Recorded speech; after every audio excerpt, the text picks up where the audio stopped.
Hi, I'm Micki, Hi, I'm Kat. and we are Cat and Mouse Astrology, and we are here on the full moon in Sagittarius 2023. It's big. June. June, June Sagittarian moon. Sounds like a poem.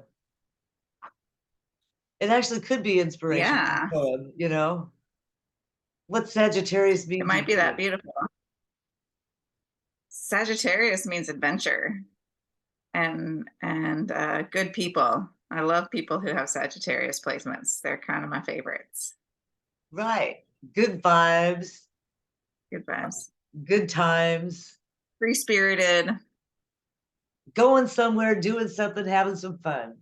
thinking about things deeply. Benefic. I mean, Yeah. positive, and I guess good vibes brings that in. It's just all about the joy, bigger joy. Mm. Jupiter's doing a lot this moon. It's a Jupiter move. Yeah.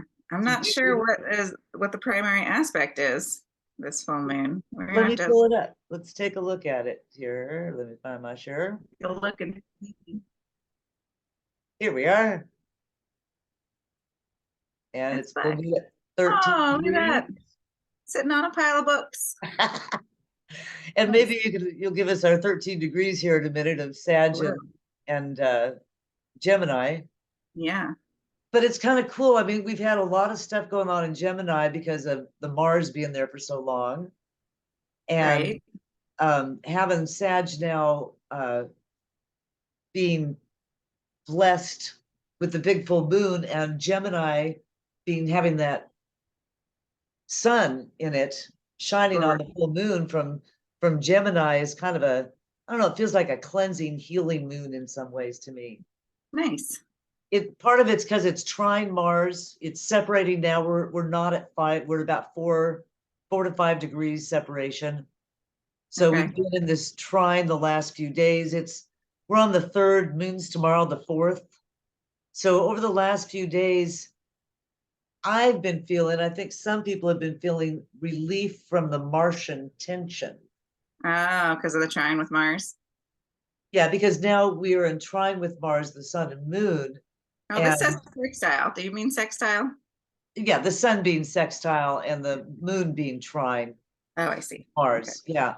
So it's given us a little bit of a relief from that time when Mars was opposite Pluto, just a week or so ago. Mm-hmm. So we had that T square with Mars, Pluto in opposition with Jupiter. That was rough. That was rough. Um, and now Venus is opposed to Jupiter. It's pulling into an exact opposition. So we're approaching the With opposition Pluto. with Pluto, but it's likely to smooth over those rough edges. So, Yeah. and then we've got the whatever's going on with Mercury conjunct Uranus. Tell me about your surprise. So it's a big moon, big old Yeah. Sagittarius moon, a lot going on, and see if we can get a handle on it. Okay. And small interpretation here. Um, moon, of course, is our emotions. It's reflective, it's receptive, it's yin, it's negative, passive, and female. Those are some significations for the moon. It also, in many ways represents our sense of, uh, where we live in ourselves, if you will. And being Mm-hmm. trine, that positive aspect with Mars, you know, there's a there's an ability for Mars now to run free and wild in some way here. How do you feel about that?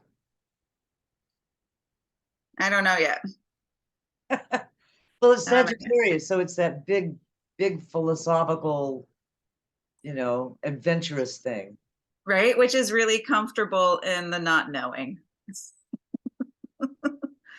Like Sag is very much about like, well, there's so much I can't possibly know. That kind True. of so that kind Right. of way. There's just so much to know. So much to know. So it also sort of reflects the square that Mars was just in with Jupiter, because of course Jupiter rules this Sagittarius, so it rules this moon. Oh, I forgot about that. Right. So Jupiter's in, a major involvement here in this moon. But And there's Jupiter started its oh, Taurus bent, right? right. So Jupiter's big and bright in Taurus, and Earth sign. So, we're talking about a heavy Earth, kind of a fulfilling thing. The little interpretation I made here, and there's many we could come up with, is the larger drive, there being Jupiter and Mars, the larger drive and energy we've dug deep, Pluto defined, Right. believed as an opportunity presents itself. There's the Yeah. trine and the sextile. Yeah. So it's a beneficial moon, calling us to higher thinking and action. Yeah. Yeah. But it's got some weird twists. There's some twists and turns in this baby. I got to make it a little smaller here, I think. Take her down, take her down. There we go. Okay. You see it? Almost, Yeah. not quite. That's pretty good. Okay. So the moon, of course, here's our moon. And this is you right in the center of all this crap going around and around and around and around and around. And of course, we each with our own natal planets that may be interacting or aspecting with this. I was Right. just mentioning that, here is Saturn, and here's my natal sun right over here, right almost opposite that Saturn. I've been feeling that. That one's been impacting me Yeah. in my health house. So, and you just went on a lovely trip. Where does that show for you? Do you see that in the chart? What would that be? Well, it's Jupiterian. You traveled, and Yeah. Taurus is which house for you? Taurus is my second house. So, was that your own money you spent? Well, I got myself there, and then my friends took care of the rest. There's this Taurus Scorpio access that, keep in mind, we still have the nodes in, right? Right. Last of this has been going on for a year and a half. That's really impacting the money house and the Right. value house, the Venus house, and the Scorpio being, typically related to the eighth house, Which is other people's resources. which is other So people's. probably it's other people's resources. Like, I got myself to California, and then my chosen family in California took care of me for 10 days. That sounds very Jupiterian. Yeah. Jupiterian, yeah. It was very abundant. I spent time with gigantic trees. Oh, So and I love gigantic. I guess it was very Taurus, Scorpio, big trees, exploration. How beautiful. Yeah. So the other big thing that I note here, before we get to the elephant in the room, is we just left this Mars T-square. So Mars was right here where Venus is, actually right exactly at 0, opposite Pluto at 0, and Jupiter a little bit earlier. I think it was at 0 too. No, I think it hasn't moved that fast. It might have been at 2 or 3. So in any case, we had a pretty big old T-square between Pluto, Mars, and Jupiter. That was tense. That was hard. That's hard. That's some hard stuff, is, the energy and the deep and the bigger turn the wheel in a way that may not be the way we want to go in, but, we're going there. There was something I thought of, which was the Tom Petty song. Don't back down. Stand your ground. Sorry, a terrible mimic, but you know what I'm saying. There's something about those lines, don't back down and stand your ground, that really came to me as I was studying the Mars, Pluto, Jupiter turn of the wheel. Because again, when we're talking about that, we're talking about 3 points on a 4-pointed wheel, and the other one was the nodes. Am I right on that? Yeah. Where the other point was. Exactly. I had to back up and look at that chart exactly to see where it was.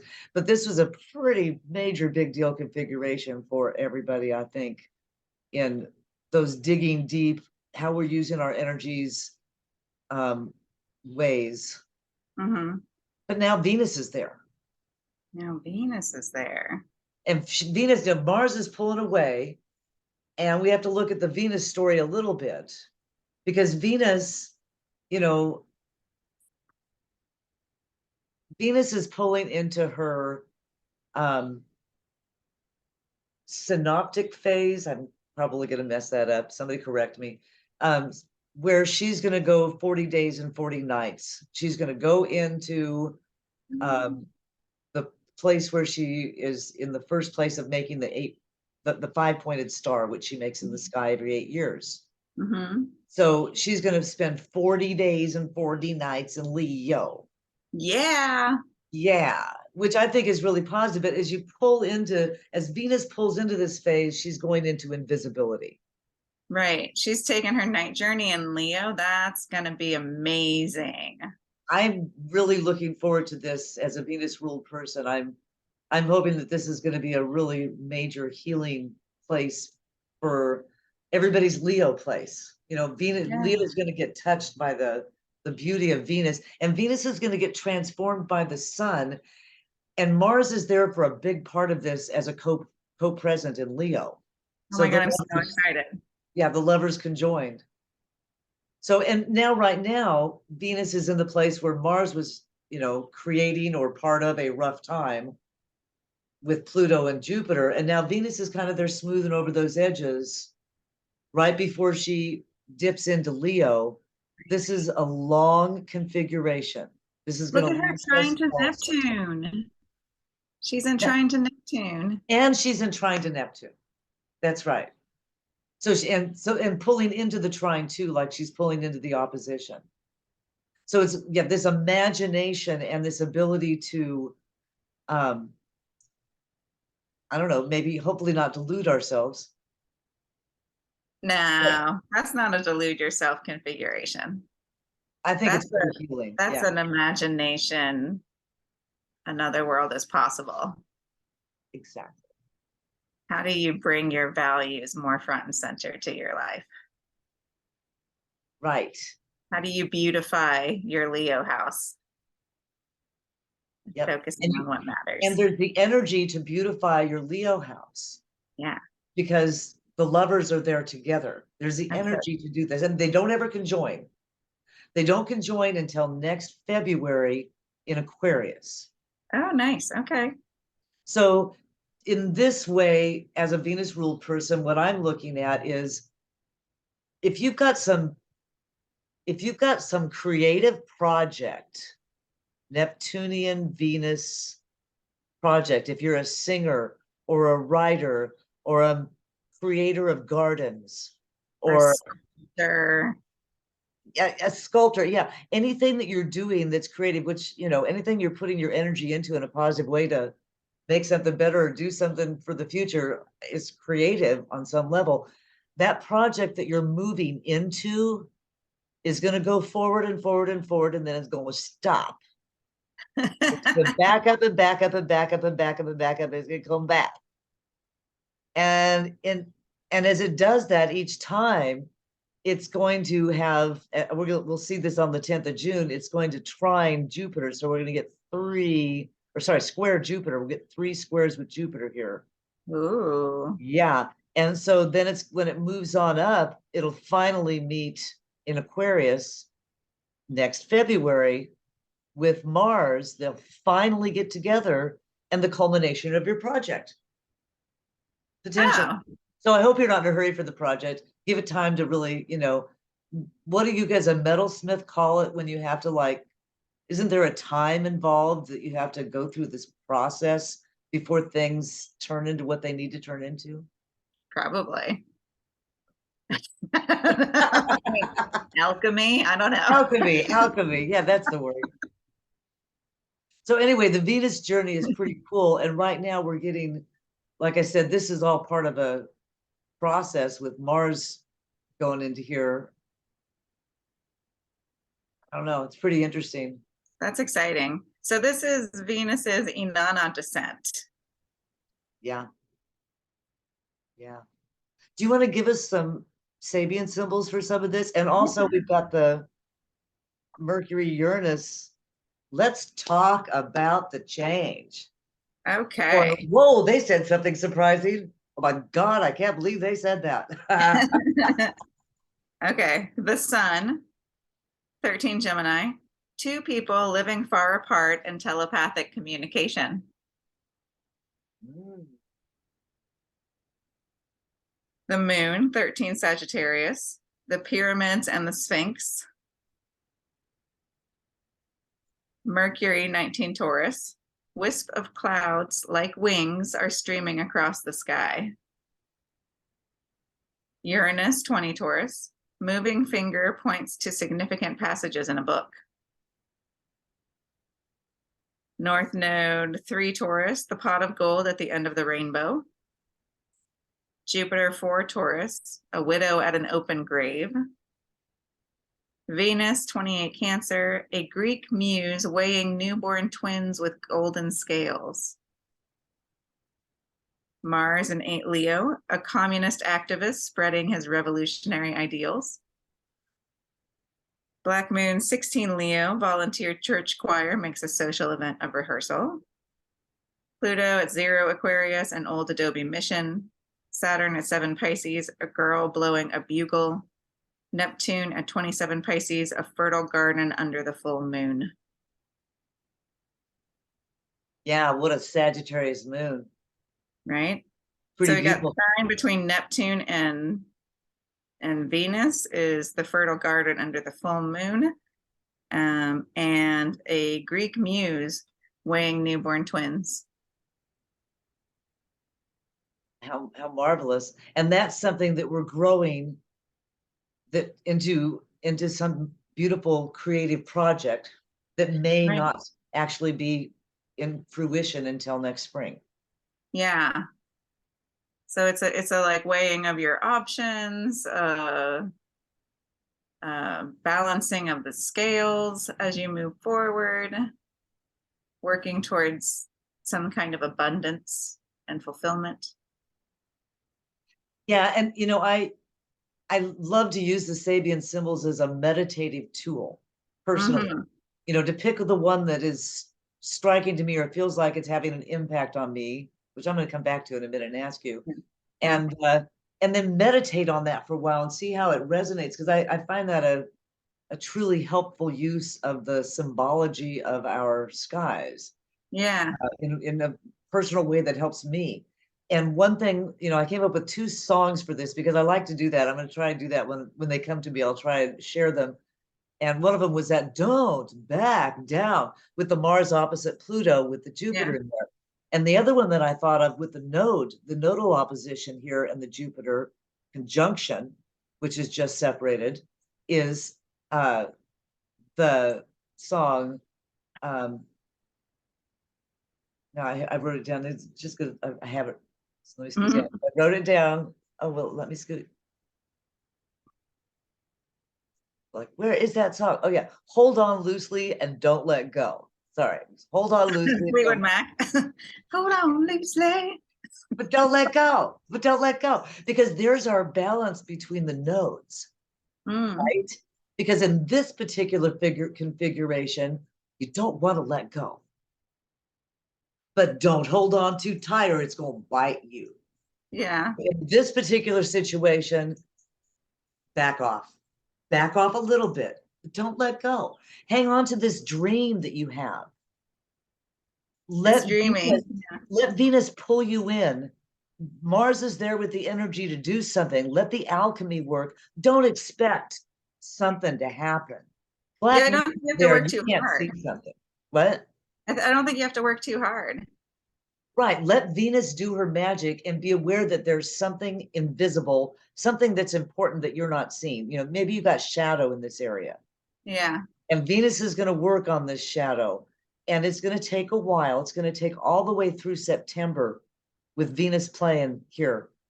And again, coming back and forth, she's not going to come all the way back to 27 degrees. Right. Meet with Neptune, she's going to come back, I think, to 8. I think she's going to be right where Mars is when she enters her shadow, goes to 28 degrees and comes back. But I haven't looked that up, so I'm not exactly positive. Okay. In any case, this is the time to don't let go, hold on, but hold on loosely, let it work, let it take its time. Right. It's a reminder to not try to control everything. Yeah. Yeah. So what is what's the Venus again? Oh, sorry, not the Venus again. What's the Mars again now? Let me find it. A communist activist spreading his revolutionary ideals. Well, to me, this looks like a perfect configuration for an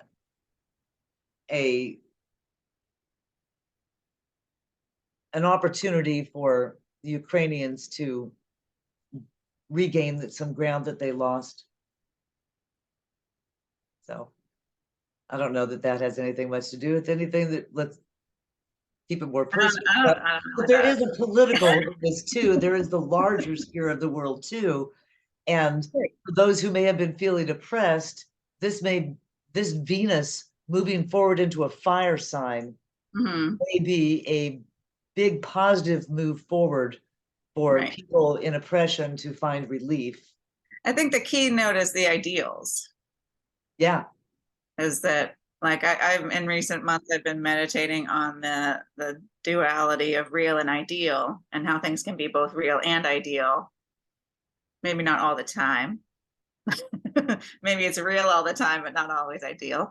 But you can have both. And Venus being in Leo would be very much about that ideal. That like, what is it that you really value? Where are your values? Are you going to be able to structure the world in accordance with your values? Exactly, your heart. You're going to build your life patterns and your surroundings in a way that honors the things that you value. Exactly.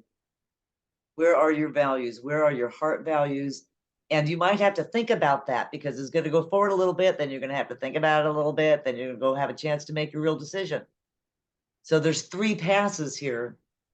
There's the pass right on into it, where maybe we're blind because we're pulling right on into Black Moon Lilith. We don't even know what we're moving into.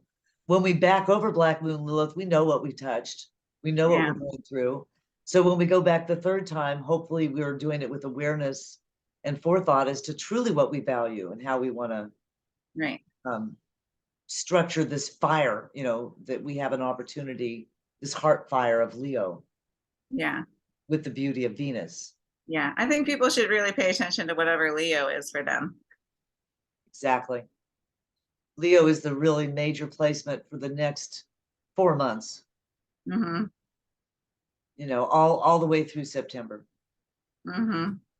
That's the big deal. Leo, we love you. It's a good thing for the summer months. That's right. The summer of Leo. Oh, I'm so excited. It's the summer of Leo. It's my sun sign. It's my 5th house. I'm going to make things beautiful. Yeah, for me, it's my 11th house. I'm going to go play with my friends and social activities. Friends, yeah. Yeah. Friends. I'm going to make beautiful things that are very valuable. That's right. Wonderful. I love it. So give me what was 7 Pisces? What's Saturn? A girl blowing a bugle. Interesting. I'm not sure what to make of that, except that it's some sort of call to attention, which maybe just aligns with the Uranus and Taurus Mercury thing. Right. Like, yo, pay attention. Here's an announcement coming. Yeah, very, very interesting. And there is I don't really call them unless they're within 7 degrees or within 5 degrees. Yeah. So even though the lines show here, we do have a separating trine with Saturn and the Sun. A separating square with Saturn and the Sun. Yeah. and the moon, but it's a separating square. Right. It's not that close. It's not that close now.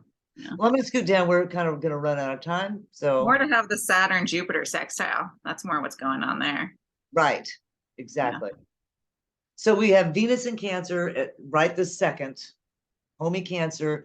And one thing nice about that is, it's been going through and making happy again what Mars has just gone through and maybe made sad. So she's slowing down. We're getting Venus is nice and slow right now. We're going to get several more degrees, 2 more degrees of her there, real slow.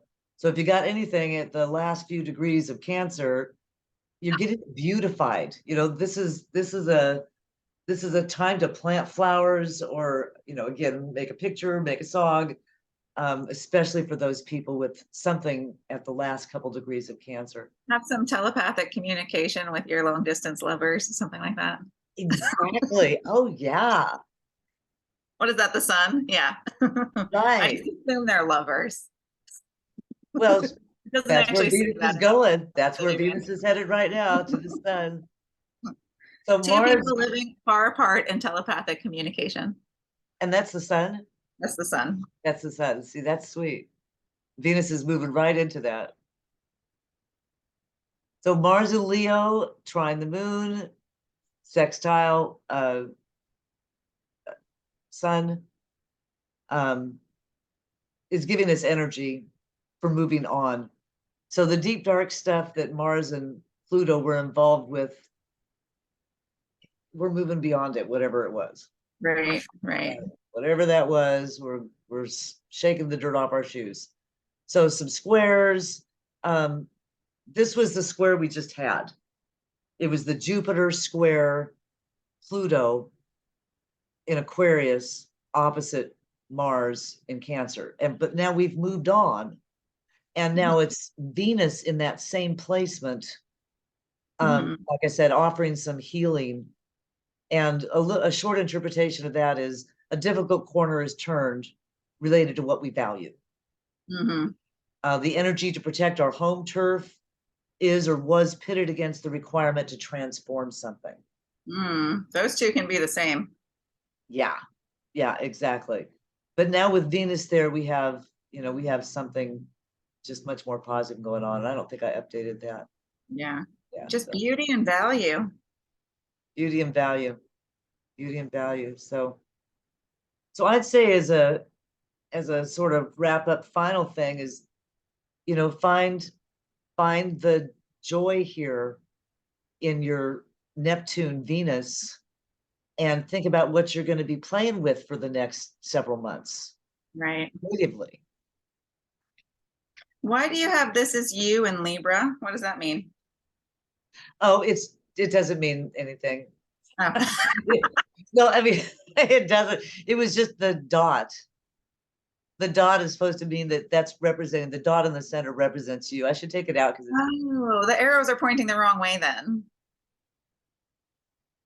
Well, it depends on who you are.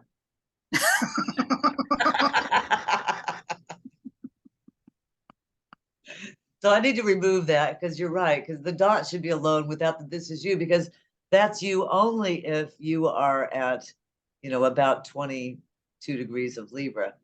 Yeah. Otherwise, that's not you. Sometimes you do that. Sometimes you say that there's like an arrow in the chart. And so I thought maybe there was some kind of arrow in the chart pointing us to Libra, but no, that's not the case.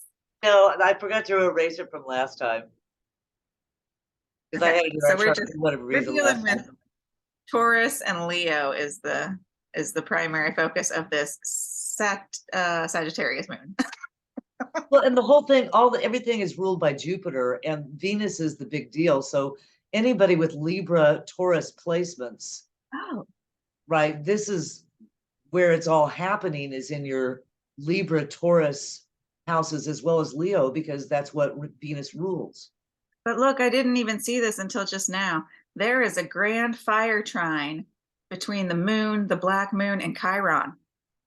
Oh, that's interesting. Right? That's exciting. Yeah, and that's coming into play. The moon is Yeah, just coming into it.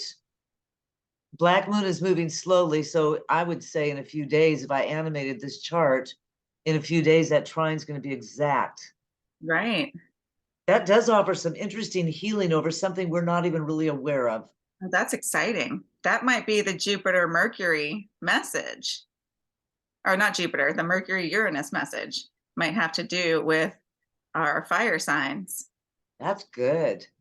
Yeah, Yeah, that's really good. Exactly. Because that is, especially because Uranus is such a fiery thing anyway. Mercury is just like, I got the message, you know. right, But oh, that's an interesting trine. Thanks for pointing that out. That's very cool. right. Thanks for that blue triangle in there in the center around that dot. That this is me.